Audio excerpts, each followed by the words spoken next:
വ്യാപാരി വ്യവസായ ഏകോപന സമിതിയുടെ സുനിൽ കുമാർ നമ്മളോട് ടെലിഫോണിൽ ചേരുകയാണ്. നമസ്കാരം സാർ. ഈ കോഴിക്കോട് നടന്ന വളരെ സങ്കടകരമായ ഒരു വാർത്ത തന്നെയാണ്. അത് ഏത് രീതിയിൽ നമ്മൾ പറയണമെന്നറിയില്ല. ഈ പറഞ്ഞതുപോലെ ഈ കെട്ടിടത്തിൻ്റെ ഒരു കാലപ്പഴക്കം അത് തന്നെയാണ് ഇതിൻ്റെ ഏറ്റവും പ്രധാനപ്പെട്ട ഒരു വില്ലനായ എന്നുള്ളത് നമുക്ക് മനസ്സിലാവുന്ന കാര്യമാണ്. ഇതാ കാണുമ്പോൾ തന്നെ അറിയാം, വലിയ പഴക്കം ചെന്ന കെട്ടിടമാണ്. അപ്പോൾ ഈ കോർപ്പറേഷൻ്റെ ഭാഗത്തു നിന്നൊക്കെ ഇപ്പോൾ മേയർ നമ്മളോട് സംസാരിക്കുമ്പോൾ പറഞ്ഞത് ഇത് പൊളിക്കാൻ വെച്ചിരുന്ന കെട്ടിടം തന്നെയാണ്, പക്ഷേ ഇതൊരു അപകടാവസ്ഥയിലല്ല എത്തതിനെ തുടർന്ന് വീണ്ടും ഫിറ്റ്നസ് നൽകുകയായിരുന്നു എന്നുള്ളതാണ് മേയർ നമ്മളോട് പറഞ്ഞത്. ഇത്തരത്തിലുള്ള ഒരു വളരെ വലിയ രീതിയിലുള്ള ഒരു പിഴവ് കോർപ്പറേഷൻ്റെ ഭാഗത്തുനിന്ന് സംഭവിച്ചിട്ടുണ്ടാവുമല്ലോ. അതുകൊണ്ടാണല്ലോ ഈ ഒരു 3 പേരുടെ ജീവൻ കവരുന്ന ഒരു സാഹചര്യത്തിലേക്ക് പോയത്. ഈ കെട്ടിടത്തില് ആദ്യകാലങ്ങളില് ഇവിടെ കച്ചവടം നടന്ന സ്ഥലമാണ്. ഇന്ന് ഈ കെട്ടിടത്തിൽ ആകെ ഒരു കച്ചവടക്കാരൻ മാത്രമേ കച്ചവടമായിട്ട് ചെയ്യുന്നുള്ളൂ. ബാക്കിയൊക്കെ ഇത് ഗോഡൌൺ ആയിട്ടാണ് ഉപയോഗിക്കുന്നത്. അതുകൊണ്ടാണ് ഇതിങ്ങനെ വലിയൊരു അപകടം നടന്നിട്ടും പിന്നെ വലിയ തോതിലുള്ള അപകടങ്ങൾ ഉണ്ടാവാതെ ഇരുന്നത്. ഇന്നിപ്പം 3 ആളും മരിച്ചു എന്നുള്ളത് നമ്മളെ സംബന്ധിച്ചിടത്തോളം വലിയ സങ്കടകരമായ ഒരു കാര്യമാണ്.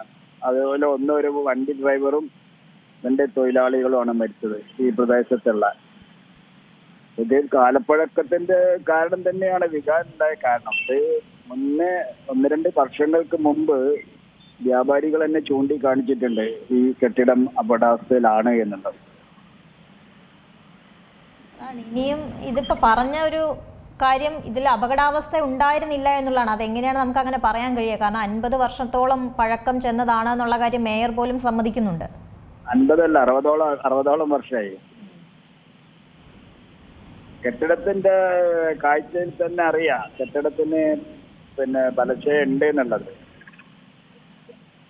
അതിന്റെ അതായത് ഇത് ആരെയും ഇപ്പം കുറ്റപ്പെടുത്തിയിട്ട് കാര്യമില്ല. സംഭവിക്കേണ്ടത് സംഭവിച്ചു.